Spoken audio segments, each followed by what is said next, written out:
ترمذی شریف میں حدیث موجود ہے کہ نبی پاک صلی اللہ تعالیٰ علیہ وسلم جب صبح کی نماز کے لیے اٹھتے تو حضرت فاطمہ رضی اللہ تعالیٰ عنہ کے حضور کاشانہ نور کے پاس جاتے اور دروازے کے باہر کھڑے ہو کے حضور فرماتے، او نبی کے گھر والوں اٹھو نماز کے لیے، اور پھر حضور یہ آیت تلاوت کرتے، انما یرید اللہ لیذھب عنکم الرجس اہل البیت ویطہرکم تطہیرا۔ فرمایا رب تو یہی چاہتا ہے اے نبی کے گھر والوں کہ تم سے ہر ناپاکی دور کر دے اور تمہیں خوب صاف ستھرا کر دے۔ اس آیت کو تلاوت کرتے نبی پاک صلی اللہ تعالیٰ علیہ وسلم نے ان کی فضیلت بیان کی۔ جب کسی کی فضیلت بیان کی جائے نا تو اس سے مقصود یہ ہوتا ہے کہ دلوں میں اس محبت کو بٹھایا جائے۔ امام علی مقام کا تو نام نظریے کا نام ہے، امام حسین تو سوچوں کے امام ہیں، وہ تو نظریوں کے امام ہیں۔ امام علی مقام، امام تو اس شخصیت کا نام ہے کہ جن کا نام لیں تو زبان پہ نام، تو دل میں یہ تڑپ پیدا ہوتی ہے کہ امام حسین کا نام لینے کا مطلب یہ ہے کہ ظلم کا ساتھ نہیں دینا، حق کا ساتھ دینا ہے۔ امام کا نام لیں خالی امام حسین کا، تو دل پکار اٹھتا ہے کہ ظلم کا ساتھ نہیں دینا، مظلوم کا ساتھ دینا ہے۔ اس شخص کے ساتھ کھڑے نہیں ہونا جو غریبوں، مجبوروں، مظلوموں، ان کی آہوں پر اپنا تخت سجاتا ہے، بلکہ حالات کسی طرح کے بھی ہوں، رخ کوئی بھی ہو، ہوا گو تند و تیز ہے لیکن چراغ اپنا جلا رہا ہے۔ یہ ذرا سوچ دیکھیں، تیز ہوا میں بھی کبھی کسی نے چراغ جلایا ہے؟ لیکن اقبال کہتے ہیں ہوا گو تند و تیز ہے لیکن دیکھو چراغ اپنا جلا رہا ہے۔ وہ مرد درویش حق نے جس کو عطا کیے ہیں انداز خوش روانہ، وہ کہتا ہے مجھے ہوا سے غرض نہیں، میری ڈیوٹی تو چراغ جلانے کی ہے، لہذا میں نے چراغ جلانا ہے۔ تو حضرت امام حسین رضی اللہ تعالیٰ عنہ جو نظریاتی سرحدوں کے محافظ ہیں، اس نظریے کے تحت سب سے پہلی بات تو یہ کہ ان کی عقیدت ہو دل میں۔ حضور نے پتہ کس ترتیب سے اہل بیت کی عقیدت بیان کی؟ کبھی آپ وہ ترتیب سمجھے تو مزہ آ جائے۔ حضور فرمانے لگے رب سے محبت کرو کہ وہ تمہیں نعمتیں دیتا ہے، اور مجھ سے محبت کرو کہ میں اللہ کا محبوب ہوں، اور میری اولاد سے پیار کرو اس لیے کہ وہ میری اولاد ہے۔ آپ کبھی حدیث کی ترتیب دیکھیں نا تو سارے ذائقے ایک ہی حدیث پاک میں انسان کو مکمل ملتے ہیں۔ رب سے محبت کرو نعمتیں دیتا ہے، مجھ سے پیار کرو میں اس کا رسول بن کے آیا ہوں، اور میرے حسن سے، میرے حسین سے، میری بیٹیوں سے، میری شہزادیوں سے، اولادوں سے پیار کرو اس لیے کہ وہ میری اولاد ہے۔ اپنے دلوں میں ان کے لیے جذبات ہوں۔ دیکھیں ایک دن حضور سید عالم صلی اللہ علیہ وسلم نے نا حضرت فاطمہ الزہرا سے فرمایا رات میں تمہارے گھر میں آ کے قیام کروں گا۔ تو حضرت فاطمہ الزہرا نے کہا یا رسول اللہ یہ تو بڑے نصیب جاگ گئے، رات حضور گھر تشریف لے گئے۔ ہمارے ہاں جو آدمی تھوڑا سا بھی کسی عہدے پہ چلا جاتا ہے وہ بچوں کو ٹائم نہیں دیتا، نہ وہ پسند کرتا ہے، اور ہمارے دیہاتوں میں تو ویسے ہی لوگ سمجھتے تھے کہ یہ توہین ہے، یعنی اپنا بچہ بھی موٹر سائیکل پہ بٹھا کے اگر لے کے گئے نا اسے دکان سے کوئی چیز کھلانے تو لوگ کیا کہیں گے تجھے بچے کھلانے پڑتے۔ یہ عجیب و غریب ہم نے اپنی زندگی میں ماحول بنایا ہے۔ تو حضور نے فرمایا فاطمہ میں رات آپ کے گھر میں قیام کروں گا۔ سیدہ نے کہا یا رسول اللہ بسم اللہ، یہ تو کمال ہو گئی۔ حضور نے رات وہاں قیام کیا، امام حسن نے دودھ مانگا۔ اچھا حدیث کے راوی مولا علی شیر خدا ہیں، کہتے ہیں میں چپ کر کے سو رہا تھا، میں نے سائیڈ پہ چادر اوڑھی اور میں آرام کر رہا تھا، امام حسن نے دودھ مانگا۔ سیدہ فاطمہ اٹھنے لگی تو فرمایا نہیں فاطمہ آج میرے ساتھ سوئے ہیں، دودھ بھی میں ہی پلاؤں گا۔ حضور اٹھے، بکری کا دودھ دھویا، پھر اسے برتن میں ڈالا۔ ابھی حضور امام حسن کو دینے لگے تھے کہ امام حسین نے بھی مانگ لیا۔ تو حضور نے فرمایا نہیں بھائی پہلے حسن کو ملے گا۔ تو حضرت فاطمہ رضی اللہ تعالیٰ عنہ عرض کرنے لگی یا رسول اللہ لگتا ہے حسن سے زیادہ پیار ہے۔ فرمایا نہیں فاطمہ پیارے دونوں ہی بڑے ہیں، پر مانگا پہلے حسن نے ہے نا، مانگا پہلے حسن نے۔ پھر حضور فرمانے لگے، حضرت علی فرماتے کہتے ہیں حضور فرمانے لگے فاطمہ تو بھی، میں بھی، حسن بھی، حسین بھی، اور یہ جو سو رہا ہے یہ تو میں تو چادر اوڑی ہوئی تھی نا۔ فرمایا فاطمہ میں بھی، تو بھی، حسنین بھی، اور یہ جو سو رہے ہیں فرمایا سارے مل کے جنت میں داخل ہوں گے۔ گویا جنت میں بھی اسی طرح بسیرا رہے گا جس طرح فاطمہ آج تیرے گھر میں بسیرا ہے۔ تو رسول پاک صلی اللہ علیہ وسلم کا ان سے پیار کرنا، ان سے محبت کرنا، ان کے ساتھ وارفتگی ہمارے دلوں میں بہت اکرام ہونا۔ 10 محرم رسمن نہ منائیں، بس ٹھیک ہے بچوں کی اماں ضد کر رہی تھی، اور میں آپ کو ذمہ داری سے کہتا ہوں اگر کچھ دادیاں نانیاں رہ گئی ہیں جو 10 محرم پہ ختم شریف کا شور کرتی ہیں، کچھ دادے نانے رہ گئے ہیں جو تھوڑا سا اصرار کرتے ہیں کہ چلو کوئی چاول پکا لو سالے ثواب کریں گے، نئی نسل وہ تو پڑھی لکھی ہے، وہ جدت پسند ہے، اور لوگ جیسے ہی ان کے پاس مال آتا ہے وہ کہتے ہیں ہر چیز نہیں اور مذہب وہی پرانا۔ اس میں بھی کچھ جدت پیدا کرو، چھوڑو جی اس کام کی کیا ضرورت، کوئی نیا کرتے ہیں۔ تو دوستو یہ تو عقیدت ہے ہماری، یہ تو وارفتگی ہے۔ اور میں پڑھے لکھے لوگوں سے سوال کروں گا، یہ تم نے پرانا کام کر کے چھوڑ دیا، سالگرہ تو تمہارا دادا کبھی نہیں مناتا تھا، نانا جی نے کبھی نہیں منائی تھی، ایک بندہ دو منا رہا ہے، کبھی کسی مفتی کے پاس نہیں گیا، ایک اپنی سالگرہ ایک پھر شادی کی سالگرہ، ڈبل پوچھا کبھی جا کے مولانا صاحب سے؟ اب تو اللہ معاف کرے اس پر لاکھوں خرچ ہوتا ہے، میرے جال میں جا کے وہ کام کرتے ہو، کبھی مولوی مفتی پیر نہیں یاد آئے؟ 10 محرم کی نیاز آئی، ربیع الاول شریف کا مہینہ آیا اور کوئی ختم شریف کا اہتمام آیا تو کہا پہلے میں نے نا مسئلہ پوچھنا ہے۔ وہ مجھ سے شب برات والے دن ایک صاحب پوچھ رہے تھے کہ شب برات کو نفل پڑھنے جائز ہیں؟ میں کیا ہوں اللہ دی بارگاہ سجدہ کرنے بھی شناختی کارڈ بکھانا پڑے گا؟ مجھے دیکھ لو میں یہاں رہتا ہوں، اگر اجازت ہو تو نفل پڑھ لوں؟ کیا مذاق بنایا، کس طرح کر کے ہم نے انداز اختیار کر لیا زندگی میں۔ تو میرے عزیز خاص لگاؤ، خاص دلچسپی ہو اہل بیت اطہار کے ساتھ ہمارے دلوں میں کس طرح بھلا۔ جو بڑے لوگ ہوتے ہیں نا وہ زیادہ باتیں نہیں کرنی پڑتی ان کو، بڑے ہوتے ہیں نا ان کی باتیں بھی بڑی ہوتی ہیں، بڑی گہری ہوتی ہیں۔ انسان جب کبھی بھی کسی بڑے آدمی کے پاس بیٹھتا ہے تو اسے تھوڑے جملوں میں بڑی بڑی باتیں مل جاتی ہیں۔ اس امت میں سب سے بڑی حضرت ابوبکر صدیق ہے، لیکن بخاری شریف میں شفا شریف میں حضرت ابوبکر صدیق کا فرمان، یہ جو اپنے قرابت والے ہوتے ہیں یہ پیارے بڑے ہوتے ہیں۔ ہم جب دین کے راستے میں بھی کوئی چیز خرچ کرنا چاہتے ہیں نا تو پہلے ہم غور کرتے ہیں کہ بچوں کو ضرورت تو نہیں، اور دین بھی کہتا ہے جب نفلی وقت آئے خرچ کرنے کا تو دیکھ لو بچوں کو، گھر کو، بہن بھائیوں، یہ دیکھنے کے بعد تم دین کی طرف بڑھو۔ اپنے قرابت دار بڑے ہی پیارے ہوتے ہیں، اپنے بہن بھائی، اپنے پھپھو، ماموں، خالہ، چاچا، یہ بڑے پیارے ہوتے ہیں۔ لیکن حضرت سیدنا ابوبکر صدیق نے نا بہت ساری اہل بیت کی محبت کی باتیں ہو رہی تھی تو ایک جملہ کہہ کے باب بند کر دیا، کہنے لگے میں ابوبکر صدیق ہوں، مجھے اللہ کی عزت کی قسم مجھے اپنے ہر رشتے سے زیادہ مدینے والے محبوب کا رشتہ عزیز ہے، ہر رشتے سے زیادہ۔ حضور کے ہر قرابت دار، حضرت ابو ہریرہ فرمایا کرتے تھے جب بھی حسن حسین کا نام لیتا ہوں میری آنکھوں میں خود بخود آنسو آ جاتے ہیں۔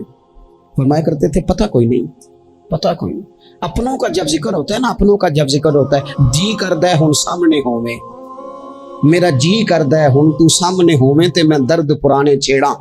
اپنی جب ہوتے ہیں تو پھر نا فرط جذبات پر بندہ قابو نہیں رکھ پاتا۔ حضرت ابو ہریرہ فرماتے ہیں میں نام لیتا ہوں میرا نام تو میری آنکھیں خود بخود آنسو برسانے لگتی ہیں، یہ جذبات ہیں میرے حضور کی اولاد پاک کے لیے۔ تیری نسل پاک میں ہے بچہ بچہ نور کا، تو ہے عین نور تیرا سب گھرانہ نور کا۔ حضور سید عالم کی اولاد کے بارے میں اپنے دلوں میں جذبات، حضور کے اصحاب کے بارے میں عقیدت کے، احترام کے، شوق کے جذبات، حضور نے ہمیں سبق دیا تھا۔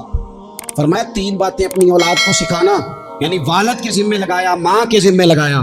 فرمایا کہ تو انہیں قرآن پاک سکھانا، ایک اپنے نبی کی محبت سکھانا، اور ایک نبی کی اولاد کی محبت اپنی اولادوں کو سکھانا۔ یہ خود ابلاغ کرنا اس کام کا، یہ ڈیوٹی کرنا۔ تو ایک تو ان سے خاص پیار کرنا ہے، دوسرا چونکہ اہل بیت نبوت کی جو بات ہے وہ گھر کی بات ہے، حضور کے مقدس اہل بیت کی بات ہے، ہمیں نہ ان سے سیکھنا بھی چاہیے۔ ہم سب کسی نہ کسی گھر کے فرد ہیں، اور ہماری آزمائشوں کا سبب ہمارے باہر کا کام نہیں، گھر کا مسئلہ ہے۔ گھر کے اندر جو لوگ سکون میں ہوتے ہیں وہ تو بڑا کام کر جاتے ہیں۔ زیادہ تر آدمی باہر سے نہیں ٹوٹتا، گھر کے اندر سے ٹوٹ جاتا ہے۔ حضور صلی اللہ تعالیٰ علیہ وسلم نے ہمارے اوپر یہ بھی مہربانی کی، فرمایا میں جا رہا ہوں اور تمہیں 2 چیزیں دے کے جا رہا ہوں۔ یا رسول اللہ صلی اللہ علیہ وسلم کون کون سی؟ فرمایا ایک اللہ کی کتاب قرآن دے کے جا رہا ہوں، اور دوسرا تمہیں اپنا خاندان دے کے جا رہا ہوں۔ اس کو دیکھنا، اس پر غور کرنا، حسنین کو دیکھنا، سیدہ فاطمہ کو دیکھنا، میری شہزادیوں کو، میری ازواج کو دیکھنا، اپنا گھر اس طرح مرتب کرنا جس طرح میں نے یہ اپنا گھر مرتب کیا ہے، اس طرح۔ سب سے پہلی بات اہل بیت نبوت کے اندر جو آپ کو ملے گی وہ اللہ تعالیٰ کی عبادت ہے، بہت زیادہ عبادت کرنا، ریاضت کرنا۔ آج کل عبادت سے جی چرانا، میں کچھ دیندار لوگوں کو دیکھتا ہوں کہتے ہیں نسبت بہت تگڑی ہے ہماری، تو جناب لے جائے گی نسبت ہمیں، تم دیکھنا فلانے بزرگ کو فلانے کی خواب آ گئی، فلانے کو فلانے کی بشارت ہو گئی۔ اور خدا کے بندو میں آپ کو اس گھر کی بات بتا رہا ہوں، سیدہ فاطمہ الزہرا جو جنتی نہیں، جنتی عورتوں کی سردار ہیں۔ میں حسنین کریمین کی بات بتا رہا ہوں جو صرف جنتی نہیں، جنتی جوانوں کے سردار ہیں، لیکن وہاں تو ساری رات مصلی بچھا رہتا ہے۔ عبادت آپ کی روح کا تقاضا ہے،